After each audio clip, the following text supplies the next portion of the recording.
اب کچھ احادیث غسل کا طریقہ اور اس کی احتیاط کے حوالے سے۔ حدیث نمبر 1 صحیح بخاری اور صحیح مسلم کی متفق علیہ حدیث ہے، سیدہ عائشہ رضی اللہ تعالیٰ عنہ کا بیان ہے۔ اب یہ حدیثیں امہات المومنین نے ہی روایت کی ہیں۔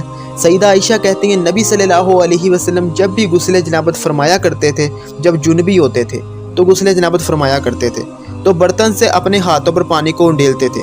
ڈائریکٹ پانی کو ہاتھ نہیں لگانا، وہ پانی ناپاک ہو جائے گا، اس سے غسل نہیں ہو سکتا نہ وضو۔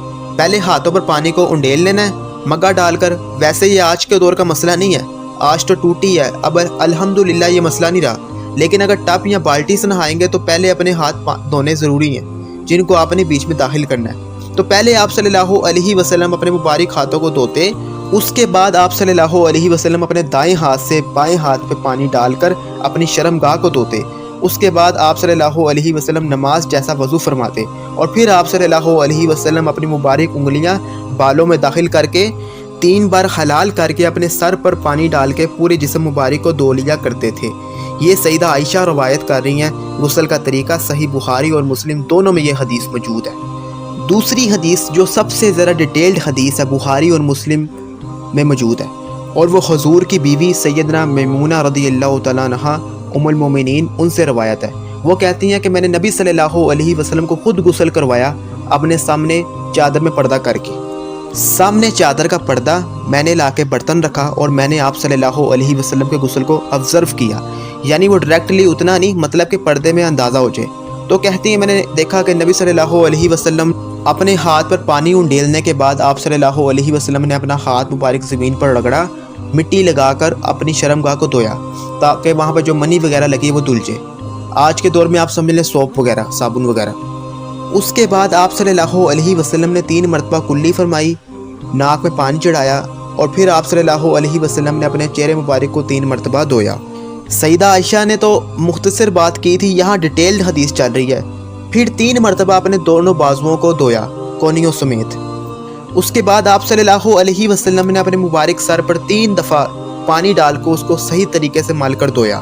پھر آپ صلی اللہ علیہ وسلم نے غسل والی جگہ سے الگ ہو کر اور باہر نکل کے اپنے مبارک پاؤں بھی دھوئے۔ یہ اس صورت میں اگر کسی ٹوائلٹ میں اندر غسل کرتے ہوئے پانی جمع ہو جاتا ہو، وہاں پر الگ سے پاؤں دھونا ضروری ہو جاتا ہے۔ ہمارے جو ٹوائلٹ بنے ہوئے ہیں اس میں جب نہاتے ہیں تو پانی ساتھ ساتھ بہتا چلا جاتا ہے ڈھلان کی وجہ سے، اور نیچے جو ٹائلز بھی لگی ہوتی ہیں اس میں الگ سے پاؤں دھونے کی ضرورت ہی نہیں ہے، اندر ہی دھل گئے تو دھل گئے۔ لیکن پرانے زمانے میں یہ چیزیں نہیں تھی تو پاؤں گندے ہو جاتے تھے، ظاہر ہے زمین پر کیچڑ بھی بن جاتا ہے، مٹی ہوتی ہے، تو پاؤں الگ سے دھونے پڑتے تھے پرانے زمانے میں۔ لیکن آج بھی کوئی اس سنت پہ عمل کرے تو اس کے لیے ثواب ہی ثواب ہے انشاءاللہ۔ تیسری حدیث سنن نبی داؤد میں، مسند امام احمد اور سنن ابن ماجہ میں ہے۔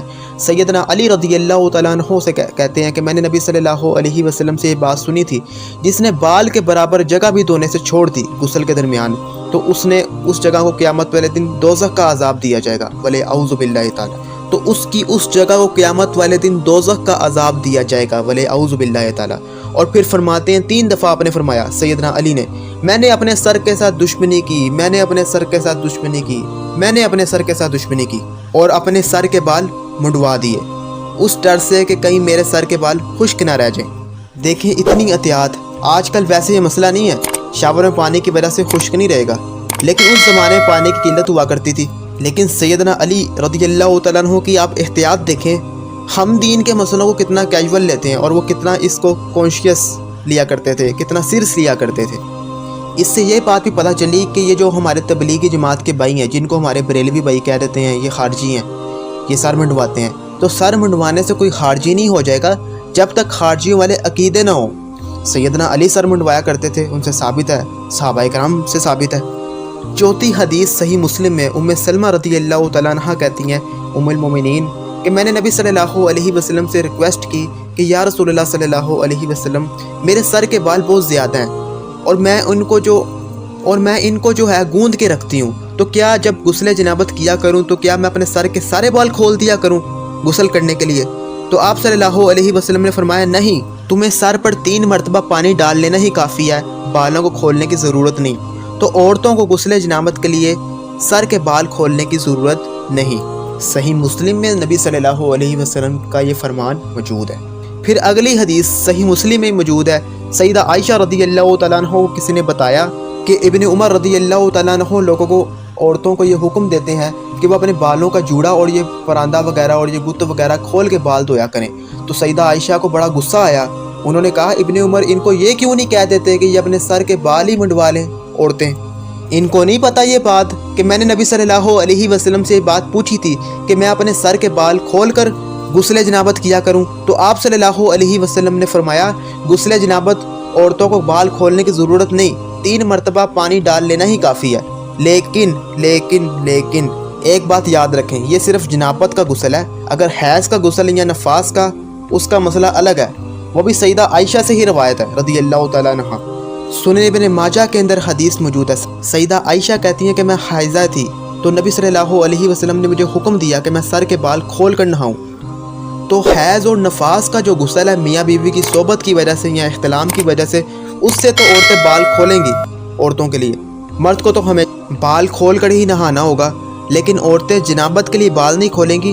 لیکن جنابت کے علاوہ وہ حیض اور نفاس کے لیے سر کے بال کھولنا ضروری ہے، غسل کے لیے حیض اور نفاس کے لیے سر کے بال کھولنا ضروری ہے۔